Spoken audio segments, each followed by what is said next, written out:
Деградация букваря. Здравствуйте, дорогие родители, меня зовут Шамиль Ахмадуллин, и это программа «Учимся учиться».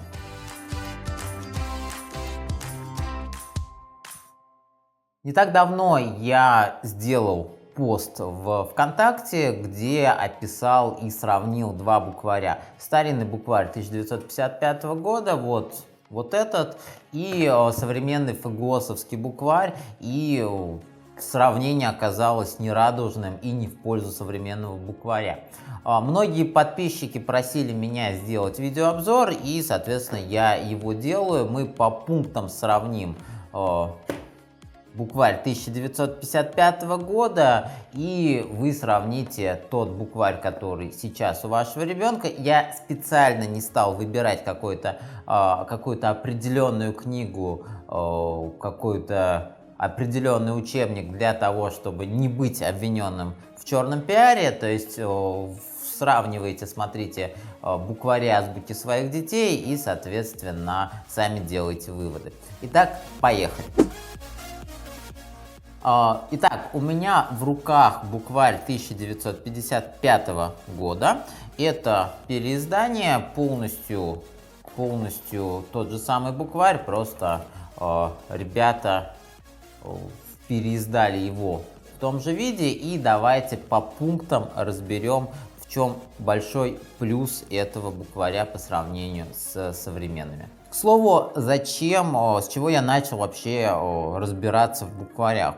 Сейчас занимаюсь разработкой методики обучения чтению детей букваря, потому что у меня есть заказ от достаточно крупного издательства, и если при написании кандидатской по скорочтению я изучал только материалы после 1970 года, будучи уверенным, что в педагогике, как и в любой другой науке, например, физике, да, я физик по первому образованию, все движется только вперед, и, соответственно, вся старая информация уже не актуальна, но здесь оказалось все по-другому. Итак, что будем сравнивать? Будем сравнивать по нескольким критериям: по картинкам, по методике обучения, по текстам, ну и в целом по качеству. Итак, открываем букварь. И что сразу бросается в глаза? Бросаются яркие, максимально яркие для того времени картинки, где изображены только люди. Это важно, потому что если вы откроете букварь своего ребенка или азбуку своего ребенка, то обнаружите, что, например, звери обучаются в школе, звери друг с другом говорят, взаимодействуют. Здесь такого даже близко нет.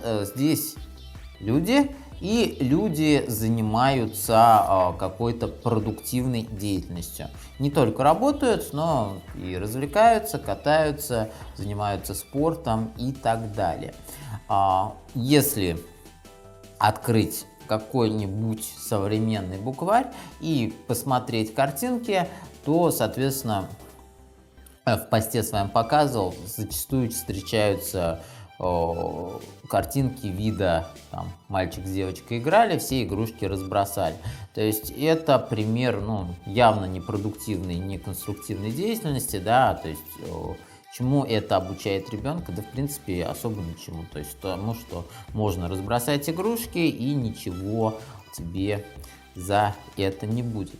То есть первый пункт у нас: картинки яркие, картинки понятные, на картинках люди занимаются какой-то продуктивной, конструктивной деятельностью, причем картинки очень естественные, то есть мальчик похож на мальчика, девочка похожа на девочку.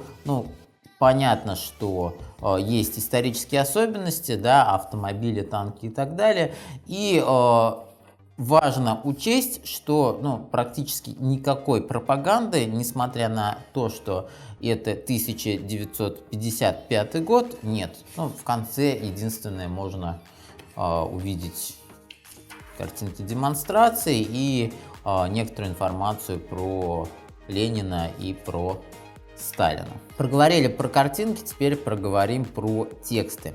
Тексты очень понятные, и тексты имеют описательный характер. То есть, вот, например, девочка с кошкой, Марина вымыла руки, у Марины сухари и молоко, молоко хорошо и сухари хороши. Мурка, Марина налила молока в миску, кис-кис, Мурка, на молока, Мурка лакала молоко. То есть, яркая картинка и описательный текст, все понятно, что здесь происходит. По текстам тоже все очень хорошо, и, соответственно, никаких вопросов, никаких претензий к этому букварю нет. Ну а теперь давайте разберем неочевидную для неспециалистов вещь. Это то, соответственно, как в то время учили детей читать. Потому что методика разнится и отличается. В этом букваре нельзя найти то, что вы найдете в любом современном ФГОСовском букваре, а именно нет фонетического разбора слова. Вся современная российская система обучения чтению повернута на том, чтобы тренировать у ребенка фонематический слух, учить его фонетическому разбору слова, то есть чтобы ребенок мог по буквам, по звукам, точнее, идентифицировать каждое слово. То есть, например, какое-нибудь слово якорь ребенок учится писать по звукам. Краткое а, к, а, ре и вот запятая сверху — это мягкий знак. В то время этому не учили и правильно, скорее всего, делали. Почему? Ну, делали это не случайно, да? Почему? Потому что если мы сравним детей, десятиклассников того времени и современных одиннадцатиклассников, то в то время было абсолютно нормально, когда среднестатистический выпускник писал сочинение на 10-15 страниц и делал в нем 1-3 ошибки максимум. То есть это была нормальная практика, когда выпускники практически не совершали орфографических ошибок. Для современного российского школьника это нонсенс. И такие результаты может получить только какой-нибудь олимпиадник или олимпиадница, которые учатся в лицее или в гимназии. То есть очень небольшой процент ребят может получить такой результат. Давайте разберемся, почему. Потому что современная система обучения чтению с ее фонетическим разбором создает в голове ребенка путаницу.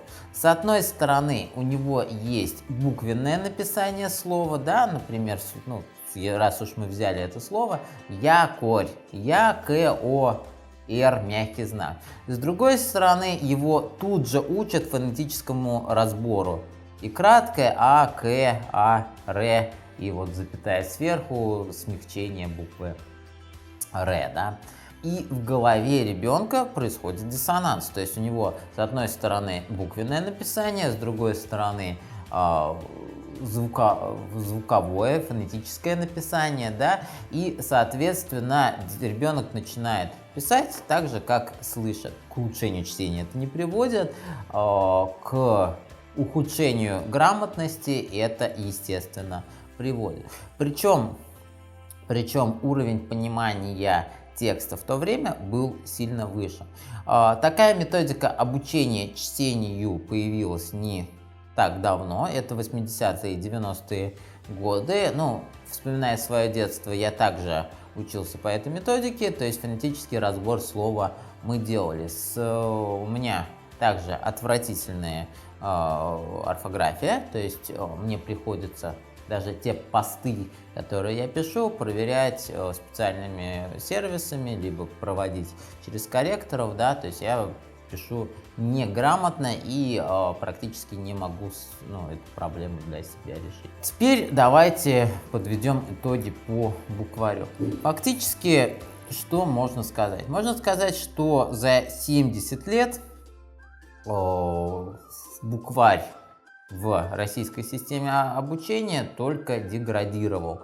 То есть качество картинок ухудшилась, методика обучения изменилась на менее эффективную, ну то есть можно более эффективную от менее эффективной отличить достаточно легко. Говорить о том, что сейчас время другое, дети другие, родители постоянно заняты, но это плохой вариант. Почему? Потому что если мы заглянем в историю, то 50-е годы – это несколько лет после истечения Второй мировой Великой Отечественной войны, да, когда вся страна занималась тем, что поднимала страну из руин. Если вы со своими родителями, бабушками, дедушками пообщаетесь, то узнаете, что дети в то время практически не взаимодействовали в плане обучения с родителями.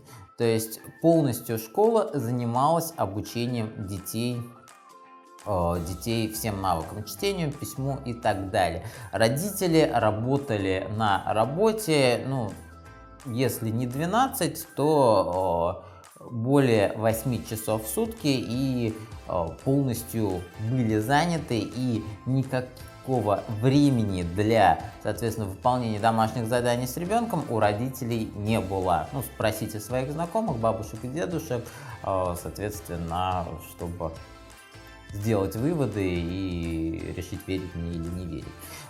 А вкратце по этому букварю все. Он продается, его даже можно в интернете найти и скачать. Успехов вашим детям в обучении, и буду в дальнейших видео рассказывать о других методиках обучения чтению, более эффективных, чем текущие. Спасибо.